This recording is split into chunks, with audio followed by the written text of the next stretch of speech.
kita ini sedih. Anda tahu aset yang dikelola BUMN berapa?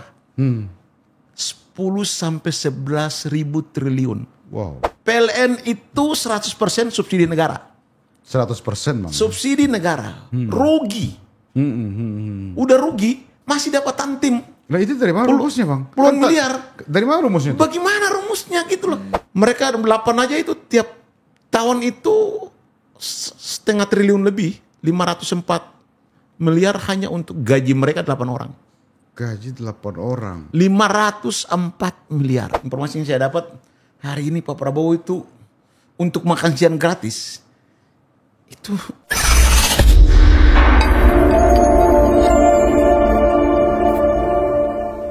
Sahabat Muda Indonesia, jumpa lagi dengan saya Ilham Rasul di podcast kesayangan kita, podcast Rumah Pemuda. Hari ini kita akan berbincang dengan seorang senior jurnalis. Beliau sudah jadi langganan dari narasumber di podcast kita, podcast Rumah Pemuda. Artinya beliau merasa memiliki podcast ini. sebagai mantan aktivis. Sebagai mantan aktivis. Dan mungkin hari ini masih aktivis. Cuman kita akan berbicara dengan beliau terkait posisi beliau sebagai seorang jurnalis, wartawan senior yang tentu saja banyak berinteraksi dengan banyak hal yang belum tentu kita tahu belum tentu bisa kita jangkau, sahabat muda Indonesia. Hari ini kita lihat fakta yang menarik di pemerintahan Bapak Presiden Republik Indonesia, Bapak Prabowo Subianto. Sebelum 100 hari beliau sudah mengeluarkan kebijakan untuk membebaskan utang buat petani dan nelayan.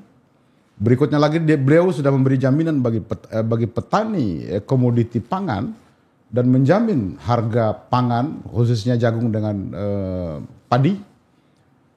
Banyak hal yang tentu saja dilakukan oleh Bapak Presiden Republik Indonesia untuk kepentingan rakyat. Dan terakhir kita melihat beliau kayak kelihatannya ngos-ngosan mencari uang untuk membiayai makanan bergizi gratis. Kalau sebelumnya beliau menyampaikan bahwa terjadi kebocoran anggaran 30%, lalu lahir ide efisiensi. Hari ini kita mau diskusi dengan Bang Kisman terkait agenda efisiensi. Apakah sasaran efisiensi yang dilakukan oleh Bapak Presiden Republik Indonesia ini, khususnya efisiensi di kementerian, lembaga, bahkan pemerintah daerah, ini bisa menjawab dari kebutuhan anggaran yang dibutuhkan Republik Indonesia hari ini, Bang? Ataukah ada segmen lain yang punya potensi yang besar yang bisa kita lakukan efisiensi dan itu memberikan efek yang luar biasa buat APBN? Bang Kisman. Ya, sahabat muda Indonesia, langkah efisiensi yang dilakukan oleh presiden pertama kali, ya boleh bilang presiden pertama lah yang bikin melakukan efisiensi. Presiden pertama. Sejak Pak Harto, baru beliau lagi yang melakukan efisiensi. Tapi itu bagus. Bagus untuk memotong rantai ijon proyek yang ada di kementerian dan lembaga serta institusi pemerintah lainnya.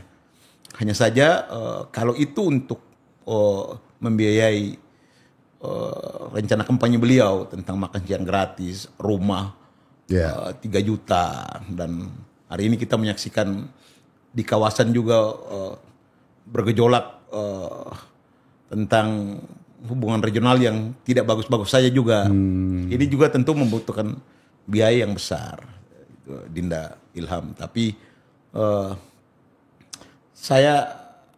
informasi yang saya dapat mungkin juga tidak benar. Tapi informasi yang saya dapat hari ini Pak Prabowo itu untuk makan siang gratis itu lebih banyak pakai duit pribadi. Oh iya. Kalau ini berjalan terus, saya khawatir 5 tahun beliau menjabat, Pak Prabowo tercatat sebagai presiden paling miskin. Karena pakai duit pribadi terus. Habis lah gitu ya. Nah, jadi bisnis beliau, usaha beliau, sekian tahun itu habis hanya untuk membiayai makan siang gratis dan lain-lain. Itulah, memang itu karakter Pak Prabowo. Iya. Kalau Pak Prabowo, kalau kita sedikit memahami beliau, ya katakanlah saat beliau menjabat Danjen Kopassus atau Pangkostrat, operasi seperti operasi Mapenduma itu pakai duit pribadi dulu. Banyak yang mencerita itu kan, Bang. Siapa yang cerita? Pak Faisal Tanjung yang cerita. Jadi beliau itu untuk kepentingan negara dan kepentingan rakyat, keselamatan negara dan keselamatan rakyat, tidak segan-segan untuk menggunakan aset pribadi. Dan itulah beliau untuk dua hal. Satu, keselamatan kemiskinan rakyat dan keselamatan negara. Jangan cuma harta pribadi. Nyawa pun beliau korbankan gitu. Iya. Cuma kan kita kasihan. Iya. Sebagai warga negara. Sebagai warga negara kita kasihan lihat kok presiden kayak ngos-ngosan banget gitu loh. Iya. Sampai ini. Nah, sementara hari ini di kalangan direksi BUMN itu ada duit banyak. Duit banyak itu ada di mana? Adanya di pos Tantim sama gaji direksi BUMN. Tantim dan Sama gaji BUMN. direksi BUMN. Oke. Kita ambillah tahun 2023 kemarin. Oke, Bang. Tahun 2023 itu Tantim untuk direksi dan komisaris Bank Mandiri saja itu 1,3 triliun. Bank Mandiri saja itu. Iya. Ya Pertamina juga sekitar itulah. Antara 1,1 sampai 1,2 juga gitu. Nah, kalau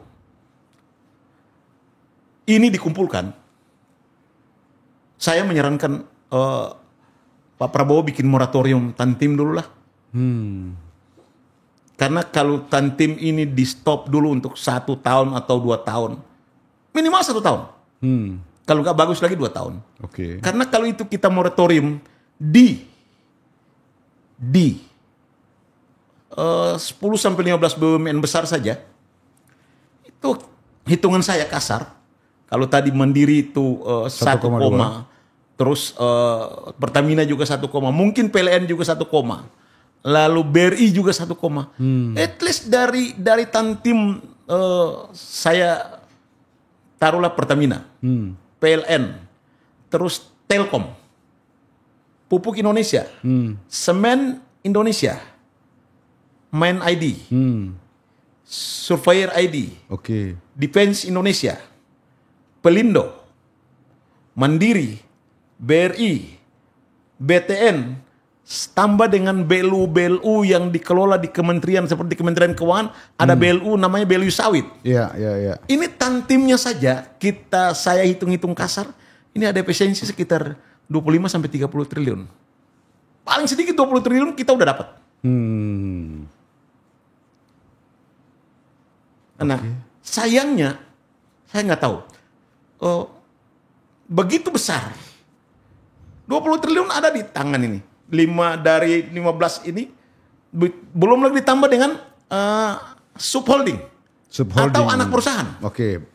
Kalau ini moratorium minus sampai anak perusahaan atau cucu perusahaan, karena gaji mereka besar-besar yang rata-rata di atas 100 sampai 200 juta, maka dari holding atau perusahaan induk ditambah dengan subholding Pertamina. Kalau di Pertamina itu Tantim direksinya 806 miliar 2023 kemarin. Artinya 8 direksi itu mereka ambil rata-rata saja lah. Satu orang 100 miliar. Kalau itu juga taruhlah 50% di bawah itu. Subholding subholding Pertamina. Kan Pertamina di holding ini. Yeah. Subholdingnya tuh ada sekitar 6. Ada Patra, ada 6 ada itu Pertamina Hulu Energi, ada itu Patra Niaga, terus Kilang Komersial Indonesia, PGN, terus Perkapalan Shipping dan Power. Itu rata-rata masing-masing itu punya direksi kalau nggak salah 5-6, ditambah dengan komisaris sekitar 5. Nah, Tantim mereka itu hampir rata-rata ada di sekitar 40 sampai 50 miliar.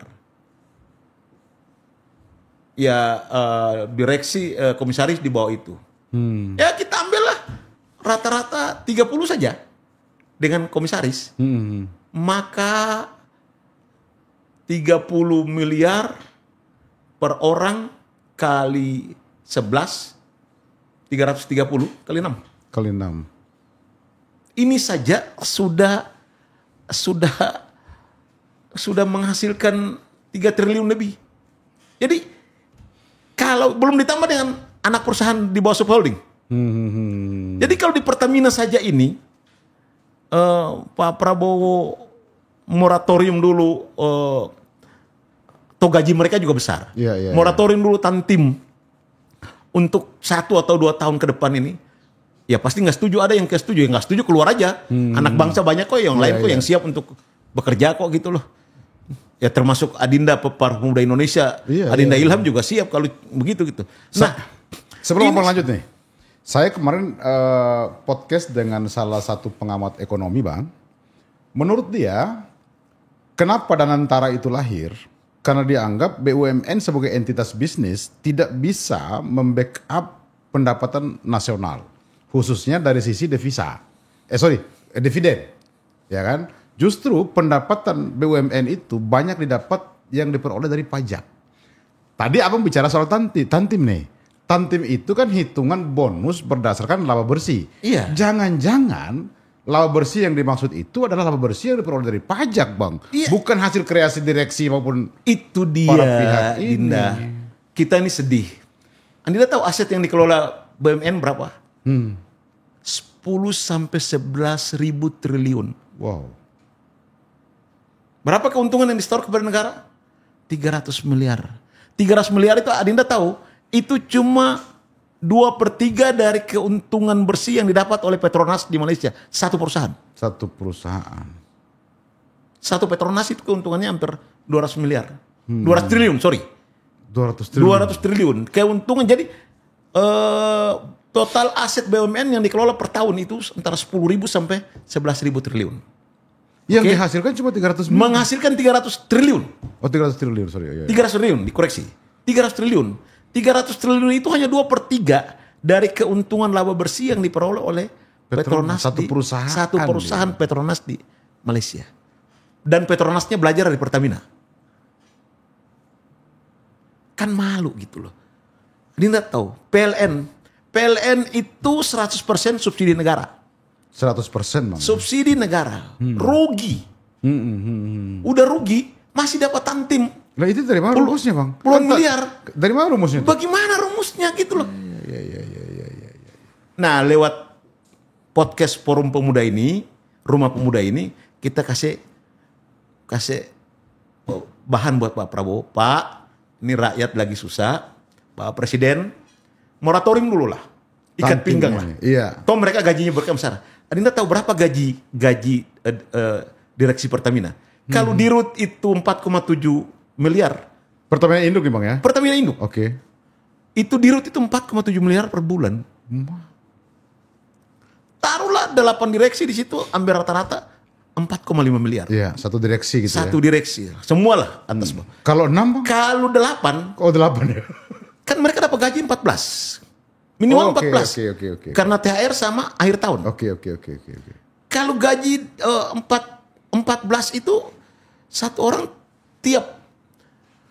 mereka 8 aja itu tiap tahun itu setengah triliun lebih, 504 miliar hanya untuk gaji mereka 8 orang.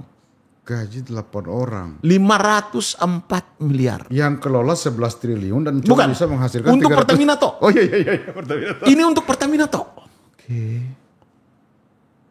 Berapa? Anda tahu utang Pertamina sekarang berapa? 600 triliun lebih. Utang PLN berapa? Hampir sama 600 triliun juga. Yang kayak begini. Terus gaji komisaris itu antara 2 sampai 2,5 miliar lah di Pertamina.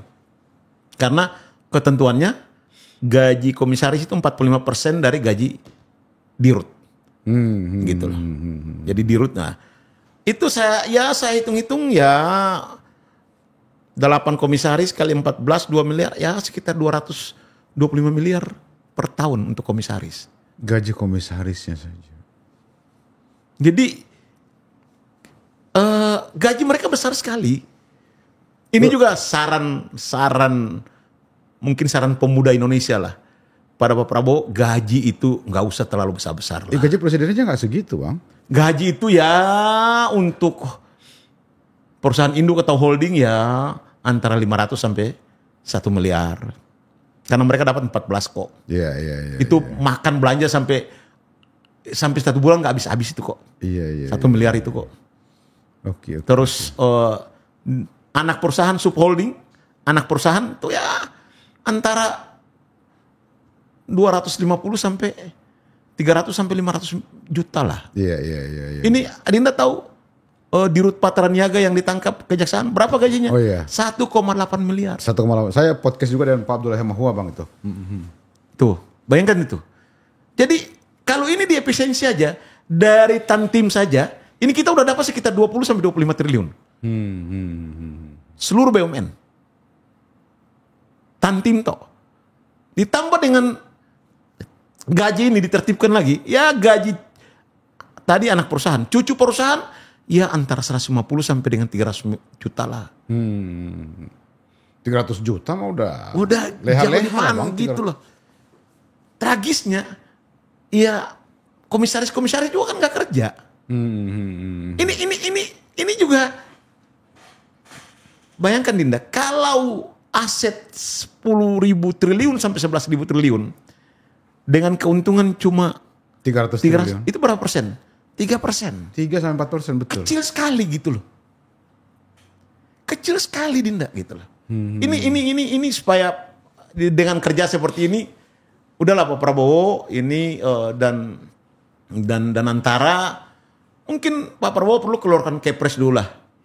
Supaya Tantim di seluruh BUMN untuk tahun ini seluruhnya kita moratorium minimal 1 tahun, kalau enggak 2 tahun, toh gaji mereka masih besar lah. Iya. Untuk ini dulu, itu ya kita hitung-hitung kasar saya dari 14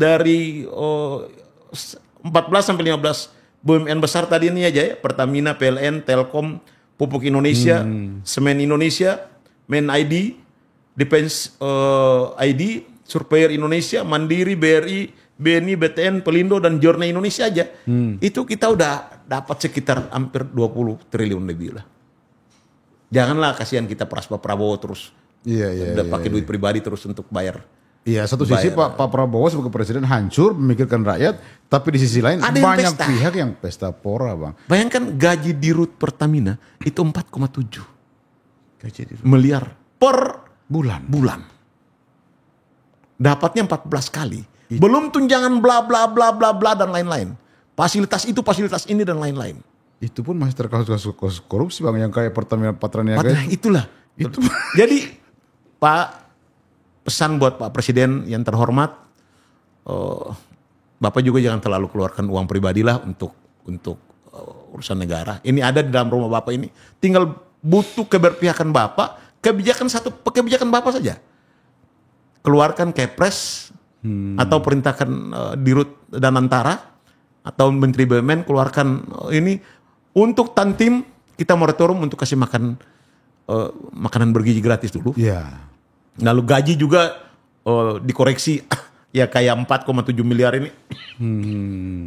Dikoreksi 1 miliar lebih lah. Iya, gaji presiden aja kan nggak sampai. Adinda bayangkan anggota DPR. Iya Bang. Gajinya itu cuma antara 50 sampai 75 juta per bulan. Artinya 1 tahun.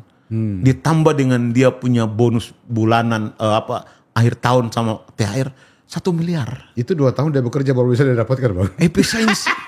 Bukan gaji nih. Iya. Efisiensi yang dilakukan bukan main gilanya gitu. Sementara di sisi lain yang lain pesta pora atas nama Tantim dan gaji gitu loh. Sudahlah bikin cuma ini menarik Bang. Bang. Saya pengen tanya satu hal ke Abang soal Tantim. Siapa yang melahirkan mekanisme penetapan gaji dan Tantim? Menteri BUMN. Keputusan Menteri BUMN. Taruh Bang, segede itu gaji, segede itu Tantim masih terkait kasus korupsi. Jangan-jangan mereka juga punya kewajiban setoran terhadap seseorang atau siapa? Saya dengar seperti itu.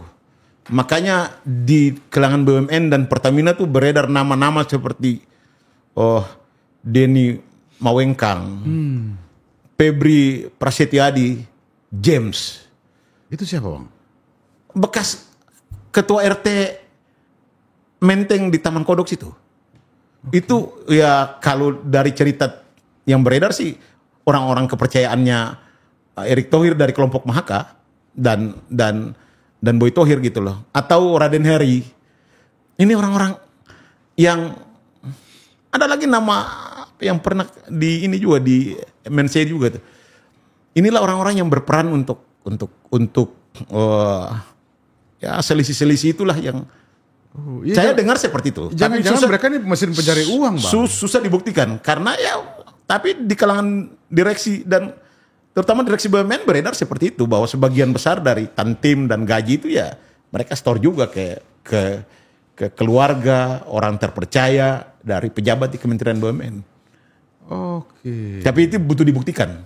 Tapi bahwa yang seperti ini beredar di cerita di pinggir jalan dan cerita rumah kopi itu santer sekali. Cuma kan tugas aparat penegak hukum, jaksa, polisi, KPK untuk yang membuktikan ini itu gitu ya, Bang. Tapi bahwa ini menjadi pembicaraan iya. Iya. Sehingga kalau itu betul, maka tinggal Pak Prabowo geser ini saja menjadi masuk ke negara untuk membiayai.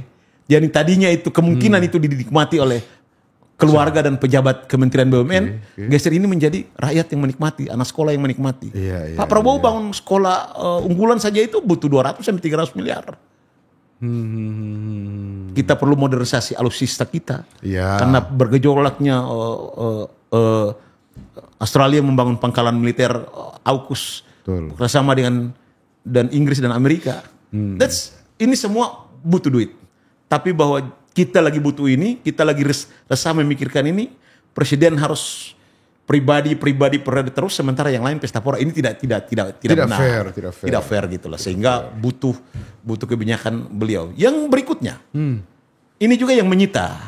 Kita sampaikan pesan kepada presiden, pejabat struktural negara, dirjen dan pejabat-pejabat lain di kementerian. Di beberapa negara Eropa, terutama Inggris, itu kau boleh menjabat di banyak negara di jabatan pemerintahan, tapi kau cuma dapat gaji satu. Pilih. Misalnya ini ada yang perkembangan terbaru, Awan, Irjen Kementerian Keuangan, menjadi komisaris Bank Mandiri. Dia harus pilih, mau dapat gaji di Bank Mandiri atau dapat gaji di irjennya. Atau ada dirjen lagi yang jadi komisaris di SMI. Atau di Bank Mandiri. Atau ada jaksa yang kemarin jaksa Jawa Timur yang Kejati Jawa Timur yang jadi komisaris di Bank Mandiri. Dia harus pilih. Dia tidak boleh terima 2 gaji. Iya. Tidak boleh terima 2 gaji. Ini di negara-negara ada yang terima 3 gaji, ada yang terima 4 gaji. Ini tidak boleh. Ya kan sekarang banyak juga wakil menteri jadi komisaris. Nah itu dia harus pilih. Itu pun bermasalah karena undang-undang melarang menteri menjadi komisaris di BUMN. Tapi faktanya ada, Bang, sekarang. Artinya wakil menteri itu satu badan dengan menteri. Iya. Terutama karena dilantik oleh presiden. Iya. Ini juga tidak boleh harusnya gitu loh. Betul. Jadi ada sumber keuangan yang banyak. Satu tinggal kalau toh Pak Prabowo tidak melihat ini atau melihat tapi nggak enak, maka melalui rumah pemuda ini, pemuda Indonesia mendorong Pak Prabowo, Bapak ini ada sumber uang yang baik sekali gitu loh. Melalui tempat ini para pemuda mendorong Bapak dan para pemuda siap berdiri di belakang Bapak untuk ini. Kalau ada yang Bapak diganggu-ganggu apa segala macam, karena ini penting untuk kepentingan rakyat dan kepentingan pemuda pendidikan terutama. Betul. Untuk membiayai pendidikan gitu loh. Ya kan banyak juga anak muda kita, teridentifikasi kita yang tidak mampu melanjutkan pendidikannya karena UKT terlalu tinggi, Bang. Nah itu persoalan gitu. Pada sisi lain, sementara banyak yang orang yang pesta berpesta-pora kan, nggak fair. Ini kan nggak fair gitu loh. Nggak fair. Sementara gaji mereka dengan gaji 1 miliar saja, karena gaji 1 miliar itu nggak dipakai lagi. Ada kartu kredit yang unlimited. Betul. Yang bisa dipakai kapan saja. Mereka kan belum makan emas, Bang. Masih makan nasi kan mereka itu. Jadi bayangkan dengan gaji 1 miliar sampai 1,5 miliar saja, itu tidak dipakai. Iya. Sampai akhir bulan dia bergerak semua pakai fasilitas kantor. Bensinnya bensin kantor. Tiketnya tiket kantor. Pergi kemana masih dapat uang jalan lunsum dari kantor gitu loh. Jadi masih banyak gitu loh. Kasihan juga teman-teman abang-abang kita di DPR gitu, di DPD dan DPR itu, ya gajinya tiap bulan cuma antara 75 juta lah. Ada bilang sih 50, tapi aku bilangnya naikinnya 75 lah. Itu pun masih di akhir tahun cuma dapat 1 miliar. Itu pun, Bang, itu juga puluhan aktivis yang setiap saat bergilir datangan. Dinda bayangkan, tahun 2023, Tantim untuk direksi Pertamina itu 806 miliar. Artinya apa? Satu orang, ambil rata-rata saja. Satu orang mendapatkan 100 miliar 2023 kemarin. Gila. Untuk komisaris, itu ya rata-rata satu orang 300 miliar bagi 8. Sekitar 50 sampai 60 miliar juga gitu loh. Seprofesional apa mereka sehingga Belum digaji lagi terlalu tinggi itu, anak Bang? perusahaan. Belum lagi anak perusahaan, subholding tadi. Jadi di Pertamina sendiri saya hitung-hitung itu antara di Pertamina Pusat, subholding dan anak perusahaan subholding itu sudah tantim saya sudah 3,3 triliun 333 miliar. Dari Tantim saja Tantim itu. Jadi Pak Presiden ya kalau ada ya 1 miliar 500 juta itu Ya masih namanya normal lah. apresiasi kan Bang. Sebenarnya kan Dan ini, itu harus prestasi. Iya, Ini harus juga prestasi. jangan kayak PLN. iya rugi tapi dapat Tantim. Rugi tapi dapat tantim Nah, bagaimana? ini kan melanggar rumus ya Tantim. Nggak bisa kerja tapi dapat tantim. Lah gimana ceritanya? Bagaimana ceritanya gitu loh bos? Jangan begitu loh. Atau ada subholding perusahaan Pertamina satu juga tuh yang rugi juga tuh. Bagaimana dapat tantim 50 miliar, 40 miliar direksinya? Maling lagi, masuk penjara lagi. Negara hanya menutupi utang hanya untuk bayar Tantim dan gaji mereka yang sangat tinggi. Dan perlu dicatat, orang-orang ini, BUMN ini boleh dibilang apa ya, mendekati bajingan lah. Kenapa? Dia itu kan dengan badan hukum sebagai badan BUMN, dia bisa cari uang dong di luar APBN dong. Iya betul. Bisa jual obligasi ke, Betul. develop perusahaan jadi untung sehingga bisa jual obligasi. Betul. Adinda tahu berapa penanaman modal pemerintah yang sudah disetorkan ke BUMN? 620 triliun lebih. Masa kalian udah digaji gede masih minta dari APBN, kan otak kalian taruh di mana gitu loh. Iya makanya dari pertanyaan saya Bang, seprofesional apa mereka ini? gitu loh. Kan hasilnya nggak ada juga. Enggak, Faktanya rugi. 3% itu bukan prestasi. Iya. Ya kalau bilang nenek-nenek, kakek-kakek di kampung kita juga disuruh duduk situ juga masih dapat untung kayak begitu juga gitu lah. Iya, Cuma 3% ini gitu lah. Nggak perlu orang hebat lah. Betul. Nah ini alhamdulillah Pak Prabowo sekarang dan antara sudah moratorium. Tidak boleh dulu ada kebijakan-kebijakan, mau lagi dilakukan evaluasi, apa segala macam penilaian. Cuma sekaligus lah.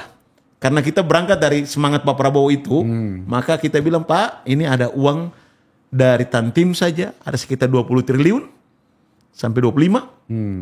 Efisiensi gaji, 3 saja yang disentuh. Holding atau induk, anak perusahaan dan cucu perusahaan.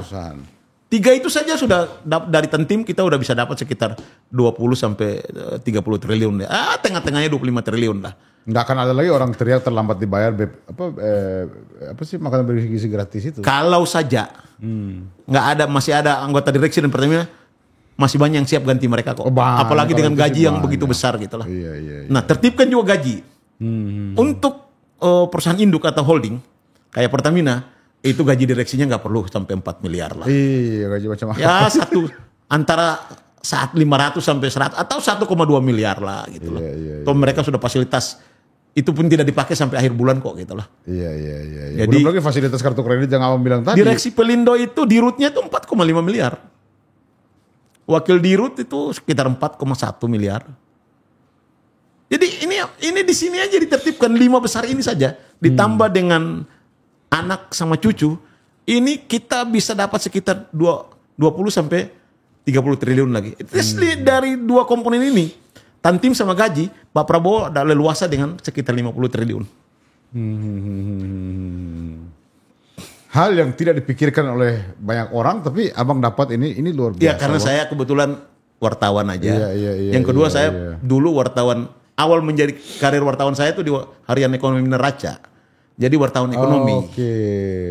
Wartawan saya wartawan ekonomi di bidang finance, perbankan, pertanian, kehutanan.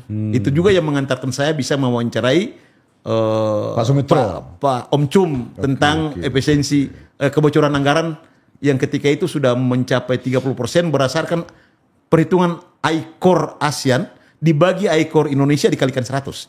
Maka ketemulah angka 30%. Nah sekarang ini dengan rumus yang sama yang diajarkan Om Cum kepada saya, sudah kebocorannya sudah mencapai 58% APBN kita. Berarti sisa 42%. 30, ya 40% lebih. Nah, itulah. Tapi hebat Pak Prabowo bikin efisiensi ini bagus lah gitu lah. Karena Om Cum bilang, ya kalau kebocoran itu ada pada range 10-20% masih oke. Karena vendor yang mengerjakan proyek pemerintah harus untung. Kalau tidak untung maka kelas menengah tidak ada hidup. Ada spare yang disiapkan untuk makanya ketiga, gitu hari ini kalau Pak Prabowo tertibkan 40% itu, 40% terdiri dari 15% di kementerian dan lembaga, 15% di DPR, 10% lagi koordinator yang menyediakan uang 30% ini diputus, maka yang tersisa cuma 18%. Tambah lagi tadi moratorium Tamtim makin ngeri. Udah ini kita ada uang lah, cuma ya kan kelola perusahaan untung tuh cuma rumusnya cuma satu. Dinda. Perbesar variable cost, tekan fixed cost. Fixed cost itu apa aja? Ya gaji sama Tantim itu. Iya. Jadi orang tuh berbasis kinerja. Iya. Ini gaji 4, Pelindo 4,5 miliar. Pertamina 4,7, mungkin PLN juga sekitar itu. Mandiri juga sekitar itu. Jadi ini aja, ada BLU di bawah kementerian, sekitar 4-5 BLU di bawah Kementerian Keuangan. Dengan gaji yang sama, Tantim yang sama. Jadi kalau 20 ini, udahlah. Tutup mata 20-30 triliun Pak Prabowo dapat. Tantim. Dari gaji juga sekitar itu, dapat 50 triliun, dapat lah. Udahlah, Pak Prabowo jangan kasihan juga, jangan pakai uang pribadi terus-terusan lah. Dan nggak boleh lagi pakai enak nggak enak. Nggak boleh gitu loh. Ini kan termasuk harus dicari tahu cuma sama Pak butuh Prabowo. satu tanda tangan Pak Prabowo saja. Kepres. Satu aja, Kepres moratorium Tantim untuk 1 tahun atau 2 tahun ke depan. Yang kedua, moratorium dulu lah. Mereka udah menikmati puluhan tahun ini kok. Minimal 3-4 tahun terakhir masih ada tabungan lah. Tapi gaji juga dikurangi gitu loh. Sehingga dari 2 komponen ini kita dapat 50 triliun lah. Luar biasa Bang Kisman. Terima kasih banyak. Masih ada Bang yang Abang mau sampaikan? Ya cukup untuk kita kasih puding buat Pak Prabowo bahwa ini harus Pak Prabowo mulai itu karena ini di dalam rumah sendiri. Cuma butuh satu kewenangan. Betul. Satu, Kepres Bapak yang ditandatangani cuma butuh 1-2 jam aja dibikin, dikonsepkan oleh Seknek atau ini. Ya yang tidak siap silahkan mundur dari direksi dan komisaris. Pasti karena bangsa banyak yang siap kok. Bahkan belum digaji pun mereka siap kok.